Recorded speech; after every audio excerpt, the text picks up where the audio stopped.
성부와 성자와 성령의 이름으로 아멘. 예수님과 머니 하나 되신 성심 안에 용해되어 아버지 뜻 안에서 기도드립니다.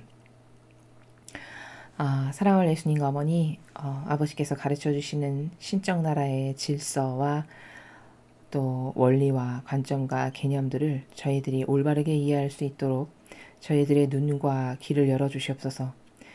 또한 저희를 지배하고 수십 년간 따라왔던 인간적 경향, 기호, 정서, 인간의 뜻, 자신이 선하고 옳다라고 생각하며 주장했던 수많은 인간적인 속성들을 모조리 뽑아 어머니 발 아래 봉헌드리오니 어머니 이 모든 인간적인 속성들을 저희 안에서 무참히 짓밟아 없애버려 주시고 아버지의 뜻, 신적 질서, 이 진리로 어머니의 태중 안에서 다시 영원히 탄생할 수 있도록 축복하여 주시옵소서.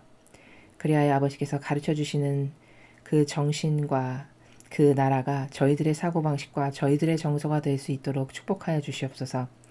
이 모든 기도 우리 주 예수 그리스도의 이름으로 기도드리나이다. 아멘. 성부와 성자와 성령의 이름으로 아멘. 안녕하십니까? 하나님의 뜻 선교의 피아수녀입니다. 오늘도 여러분들과 함께 성경 말씀 안에서 하느님 아버지께서 우리들에게 가르쳐 주시는 진리를 함께 학습해 보도록 하겠습니다. 2021년 4월 23일 부활 제3주간 금요일입니다. 요한복음 6장 52절에서 59절까지의 말씀입니다. 주님 영광 받으소서. 그때 저 사람이 어떻게 자기 살을 우리에게 먹으라고 줄 수 있단 말인가 하며 유다인들 사이에 말다툼이 벌어졌다. 예수님께서 그들에게 이르셨다. 내가 진실로 진실로 너희에게 말한다. 너희가 사람의 아들의 살을 먹지 않고 그의 피를 마시지 않으면 너희는 생명을 얻지 못한다. 그러나 내 살을 먹고 내 피를 마시는 사람은 영원한 생명을 얻고 나도 마지막 날에 그를 다시 살릴 것이다. 내 살은 참된 양식이고 내 피는 참된 음료다. 내 살을 먹고 내 피를 마시는 사람은 내 안에 머무르고 나도 그 사람 안에 머무른다. 살아계신 아버지께서 나를 보내셨고 내가 아버지로 말미암아 사는 것과 같이 나를 먹는 사람도 나로 말미암아 살 것이다. 이것이 하늘에서 내려온 빵이다. 너희 조상들이 먹고도 죽은 것과는 달리 이 빵을 먹는 사람은 영원히 살 것이다.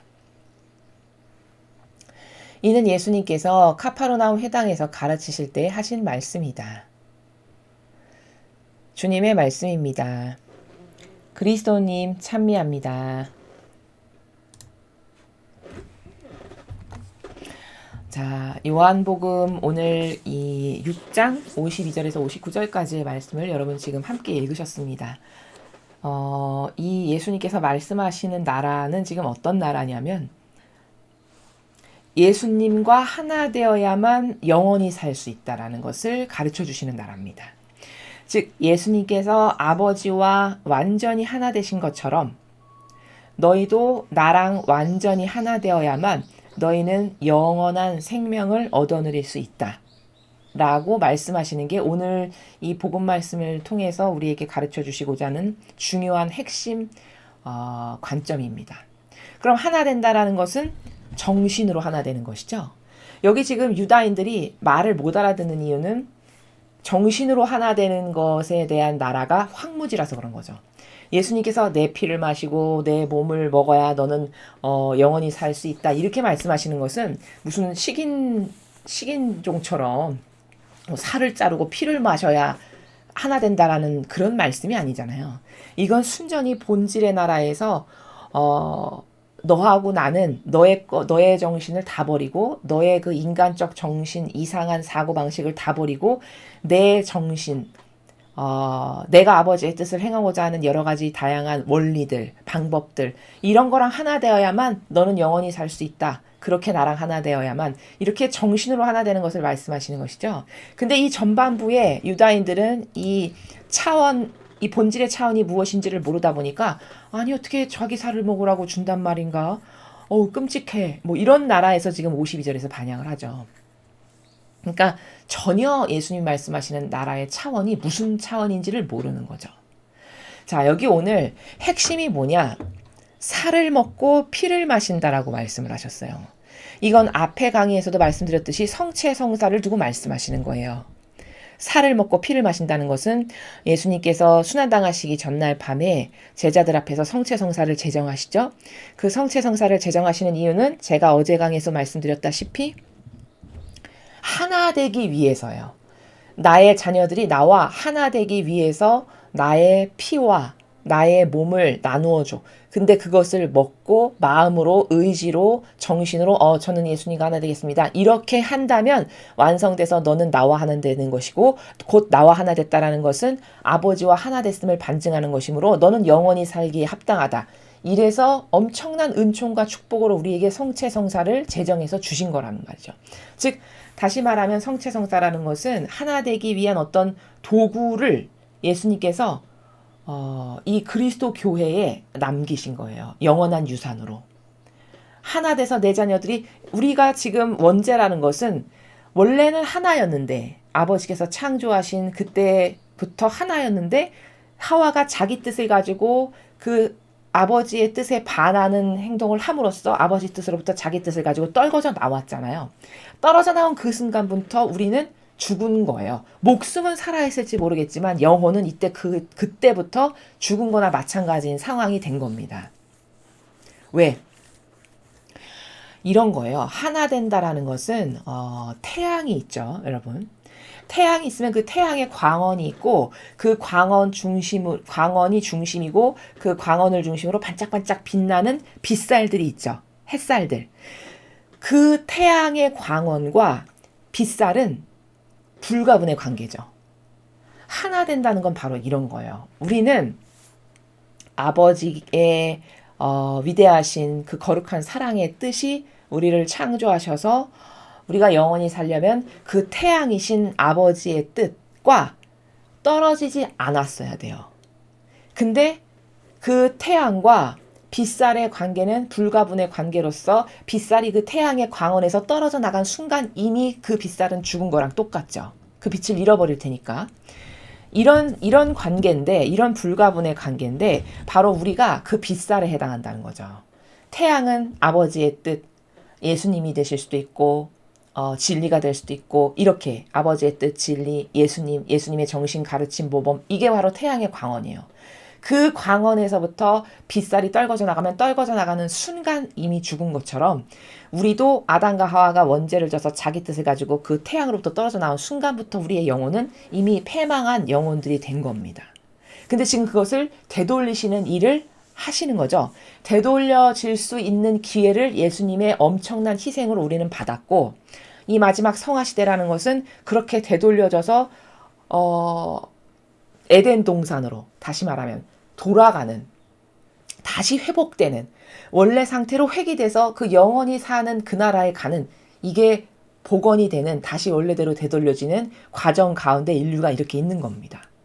자, 여기 오늘 예수님께서 말씀하시는 내 피를 마시고 내 살을 먹지 않으면 너는 영원한 생명을 얻지 못한다. 이것은 예수님과 하나 되어야만 우리가 영원히 살 수 있다라고 하는 원리의 나라에서 쭉 말씀하시는 거예요.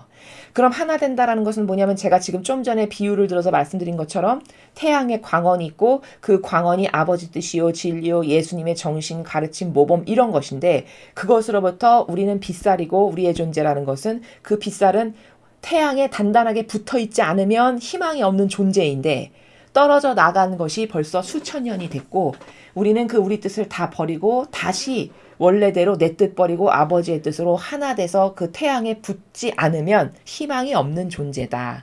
그렇게 하나 될 때야만 영원히 살 수 있다. 그 말씀을 지금 예수님께서 이렇게 쭉 하시는 거라는 겁니다.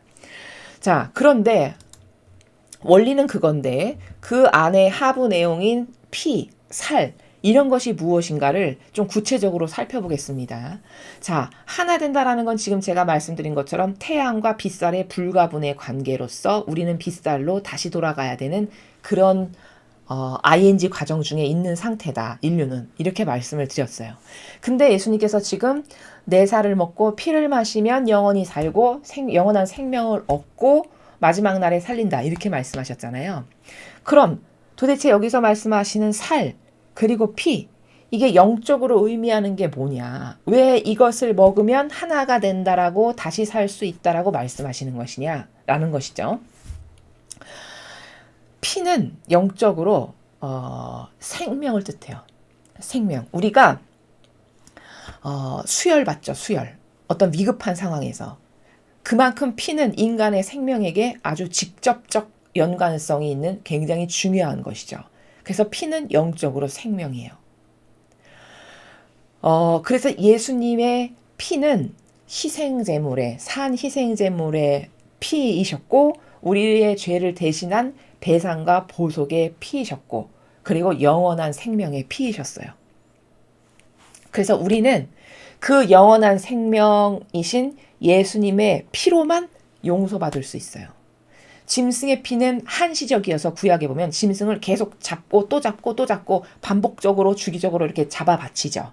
그건 왜냐하면 짐승은 영원히 사는 영원한 생명성을 지닌 짐승의 피는 영원한 생명성의 피가 아니기 때문이에요.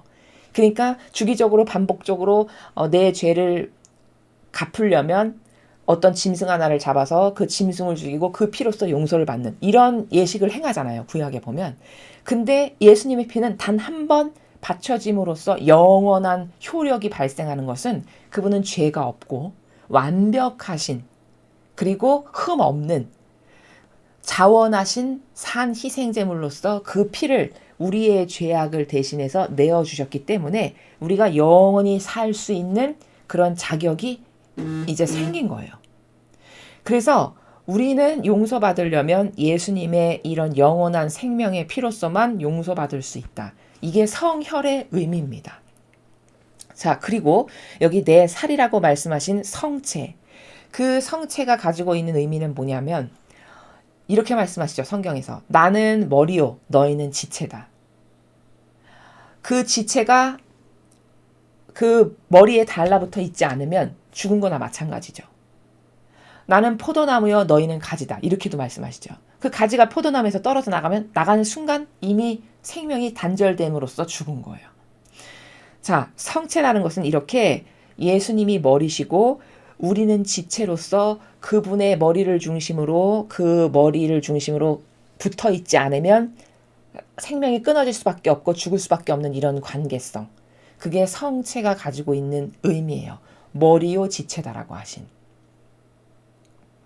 자, 그리고 이제 마지막 하나가 남았는데 여기는 등장하지 않는데 하나 되기 위해서 필요한 세 가지의 속성을 지금 여러분에게 제가 설명을 드려요. 하나는 성체, 또 하나는 성혈, 그리고 마지막 하나는 뭐냐? 그건 성심이에요. 성심은 뭐냐면요. 아버지의 마음이에요. 아버지의 그 거룩하신 사랑의 마음. 또 달리 아버지의 뜻이라고도 말할 수 있어요. 즉 아버지의 뜻, 아버지의 거룩한 사랑의 마음, 이게 바로 성심인데 예수님과 어머니는 겉은 예수님의 형상이시고 어머님의 형상이시지만 속은 두 분 다 아버지의 성심으로 가득 차 계세요. 머리끝부터 발끝까지. 이 말은 뭐냐? 정신이 그 아버지의 정신으로 가득 차 계시다는 뜻이에요. 성심으로 가득 차 있다는 것은. 또 마음이 아버지가 가지고 계신 거룩한 사랑의 마음으로 가득 차 있다는 뜻이에요. 이렇게 두 분은 겉은 각각의 그 예수님이라고 하시는 형상, 성모님이라고 하시는 형상으로 보이지만 내면의 속은 똑같이 두 분 다 아버지의 성심, 즉 하느님 아버지의 뜻, 그 아버지의 정신, 그 아버지의 거룩한 사랑의 마음, 이걸로 가득 채워져 있으시다는 거거든요. 그럼 우리도 이렇게 하나 되어야만 지금 산다라고 말씀하시는 거잖아요. 하나 되어야만 영원한 생명을 누릴 수 있다. 하나 되기 위한 방법이 뭐냐? 그건 세 가지의 속성으로 우리가 하나 될 수 있는데 첫 번째가 성체고 두 번째가 성혈이고 마지막 세 번째가 성심이에요. 그래서 성체를 영하면서 그 예수님이 머리시고 나는 그분의 지체가 된다라고 하는 의지와 갈망으로 예수님과 하나 되는 거고 성혈을 모시면서 영원히 죽을 수밖에 없는 우리를 죄악으로 죽을 수밖에 없는 우리를 영원히 사시기에 합당하신 분의 피로 그 피를 주심으로써 맞바꿔진 거예요. 운명이. 그래서 우리가 살 자격 조건이 생긴 거거든요. 성혈은 바로 이렇게 예수님의 피로만 이 죄를 용서받을 수 있다라고 하는 이 의미로서 우리가 또 성혈을 모시는 거고, 세 번째 성심은 이제 두 가지는 그렇고 마지막 세 번째는 정신에 관련된 거예요. 즉 내면. 나의 내면, 나의 정신, 나의 사고방식. 이것은 하느님 아버지의 성심으로 채워야만, 그래야만 비로소 우리도 완벽하게 예수님이나 어머니와 하나 되는 거거든요. 이래서 우리가 예수님이나 어머니와 하나 되면 그게 아버지와 하나 된 건데, 그래야만 영원히 살 수 있는데, 그렇게 하기 위해서 우리에게 엄청난 특권을 주셨는데, 그게 바로 성체고 성혈이고, 그리고 마지막 하나는 성심이다. 성심은 여기 성경에는 등장하지 않지만 이 마지막 성화 시대에는 이 내면의 정신세계, 사고방식, 마음까지도 이제 예수님과 어머니께서 아버지의 성심으로 가득 채우신 것처럼 우리도 그 아버지의 성심으로 정신과 마음을 가득 채워야만, 그래야만 비로소 완벽하게 하나 되는 것을 구현하는 것이다. 이 세 가지의 속성으로 이렇게 하나 되는 것을 구현할 수 있다는 것을 오늘 이 복음을 통해서 여러분에게 말씀을 드리는 거예요. 그래서 이 성체와 성혈은 제가 지금 말씀드린 것처럼, 성체는 마치 머리, 그 머리에 붙어있는 지체와도 같은 이런 관계성으로 하나 되는 그 의미로서의 성체를 주신 거고, 성혈은 용서받기 위한 영원히 살 수밖에 없는 피를 우리에게 주신 거고, 그리고 성심이라는 것은 정신과 내면에 관련된 건데, 아버지의 뜻, 즉 그 거룩하신 마음이라고 하는 그 거룩하신 사랑, 이것으로 우리도 내면을 가득 채워야만, 이래야만 이제 비로소 예수님과 어머니와 완전히 하나 된 관계가 됨으로써 그렇게 구현이 될 때만 영원히 살 수 있다. 이게 오늘 이 복음을 요약 정리한 내용이다라는 겁니다. 그리고 성체와 성혈은 이런 관점으로도 볼 수 있어요. 성체는 예수님의 인성을 뜻하는 겁니다. 우리 눈에 보이는 인성. 그리고 성혈은 예수님의 신성을 뜻하는 거예요. 그러니까 성체와 성혈을 받아 모신다는 것은 예수님의 인성과 신성으로 나도 하나 된다는 것이니까 어떤 측면에서 봐도 다 완벽한 거예요. 여러 가지 관점이 있는데 그중에 제가 지금 두 가지를 말씀드렸는데, 첫 번째 관점은 전반부에 말씀드린 거는 성체라는 것은 지체와 머리가 하나 되는 관계성에서의 의미의 성체. 그렇게 받아 모심으로써 저도 그렇게 지체로서 하나 되겠습니다. 이 본질의 의미를 깨닫고 갈망으로 기도하면서 모시면 그것이 구현되는 이런 나라. 그리고 성혈은 용서를 받아야 되잖아요. 하나가 됐지만 우리는 죄악의 인간이니까. 근데 용서는 예수님의 피만으로 가능해요. 왜? 죄 없으신 완벽한 흠 없는 무결하신 분의 그 피를 대신 흘려주셔서 그 피를 통해서만이 구원이 가능하기 때문에 그 예수님의 피로써 우리의 죄를 용서받게 하시고 구원하신다라는 그 관점에서 성혈이 우리에게 필요한 거고, 마지막 하나 성심은 정신에 관련된 것으로서 나의 내면, 사고방식, 정신, 마음을 아버지의 거룩하신 사랑과 아버지의 뜻, 그 정신으로 완전히 채우겠습니다. 이렇게 하면 겉과 속이 다 완전히 예수님과 어머니와 하나 되는 게 구현이 된다라는 것을 지금 말씀을 드리는 거라는 거예요. 근데 성체 성혈은 요 하나의 의미만 있는 게 아니라 또 다른 관점에서 보면 성체라는 것은 예수님의 인성을 뜻하는 것이고 성혈이라는 것은 예수님의 신성을 뜻하는 것이기 때문에 인성과 신성으로 또 하나 되겠습니다. 이렇게도 또 완벽한 하나가 구현되는 것에 있어서 부족함이 없다. 이렇게 두 가지의 관점으로서 여러분에게 말씀을 드립니다. 그래서 이 진리라는 것은 어떤 이렇게 막연하게 피상적으로 하나 돼야 된다니까 하나 되는 건 좋지, 이런 나라가 아니에요. 굉장히 구체적이고, 제가 다른 강의에서 말씀드렸지만 과학적이고 정말 정확한, 그 세상의 어떤 과학보다도 정확하고 완벽한 세계가 진리입니다. 어떻게 하나 되는지를 속성적으로 지금 가르쳐 주시는 거예요. 유다인들이 못 알아들어서지. 예수님이 내 피를 마시고 네가 내 살을 마셔야만 너는 살 수 있다. 이 말씀은 제가 지금 설명드린 바와 같이 이 성체와 성혈을 모시면서 그 두 가지가 어떤 참된 의미인지를 깨닫고 발견해서 그 의미를 갈망하는 기도와 올바른 의지와 그럼으로써 노력이 병행되는 이런 것이 구현이 될 때 예수님과 어머니와 완전히 하나 되는 거고 너는 그렇게 나랑 하나 되면 곧 아버지랑 하나 되는 것이니까 너는 영원한 생명을 누릴 수 있다. 이렇게 구체적이고 과학적이고 프로세스적인 거라는 겁니다. 무슨 뭐 막연히 뭐 하나 되는 건 좋은 거지. 그래 예수님과 하나 돼야지. 이건 진리가 아니에요. 진리를 모르는 사람이 그렇게 말을 하는 것이지 진리는 배우면 배울수록 더 디테일하고 더 섬세하고 더 완벽하고 더 과학적이에요. 세상의 그 어떤 학문보다도 과학적인 게 진리입니다. 아주 디테일하고 세밀한 항목 하나까지도 집어낼 수 있는 게 진리예요. 그래서 그런 속성을 예수님께서는 나는 마음의 그림자를 본다. 이렇게 말씀하신 거예요. 그게 무슨 대강 나온 말씀이 아니라 그 말씀을 하신 이유는 진리의 나라라는 것이 그렇게 섬세하고 작고 디테일한 하나까지도 뽑아낼 수 있는 세계다라는 그 나라에서 그런 말씀을 하신 것이지 뭐 예수님께서 무슨 대강 나는 신이니까 모르는 게 없어. 너에 대해서 다 알 수 있어. 네 마음의 그림자도 알아. 이런 나라가 아니라는 겁니다. 머리카락 수를 세어놓으셨다? 이것도 마찬가지예요.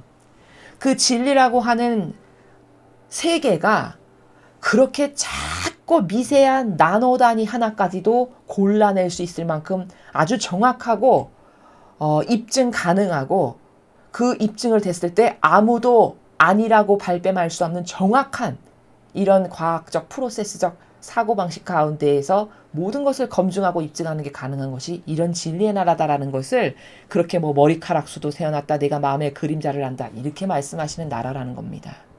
그래서 오늘 하나 되는 것에 대해서 더 구체적으로 여러분께서 배우셨어요. 하나 된다는 것은 예수님의 몸과 피를 받아 모시면서 내가 그 올바른 의지를 갖고 그렇게 되기를 저도 갈망하니 아버지 도와주세요. 그런 은총을 저에게 주세요. 이렇게 기도를 하고 실제적으로 일상생활에서도 그런 계명을 지키고 예수님의 정신, 어머니 이럴 때 어떻게 하셨을까? 예수님 이럴 때 어떻게 하셨을까? 나도 그대로 수행하고 이런 것을 반복하고 수행하고 또 거기서 잘못된 것을 고치고 내 것을 버리는 이런 다중적 과정과 노력과 시행을 통해서 완성되어 나가는 것이지 그냥 손 놓고 발 놓고 아무것도 안 하고 좋은 거네 좋은 내용이네 마치 무슨 좋은 책 하나 읽듯이 그런 나라가 아니라는 것. 이 진리라는 세계는. 그래서 여러분이 성체의 의미가 뭐고 성혈의 의미가 뭐고 그리고 내면을 완성시키는 성심의 의미가 뭐고 이 세 가지의 속성으로 완전히 하나 되는 것이구나 라는 것을 오늘 명확하게 깨닫고 발견하셔서 그 세 가지 관점의 나라에서 하나 되시는 것을 노력하시고 또 구현하시는 그런 여러분들이 되셨으면 좋겠습니다. 이상으로 2021년 4월 23일 부활 제3주간 금요일 복음회설을 마치겠습니다. 감사합니다.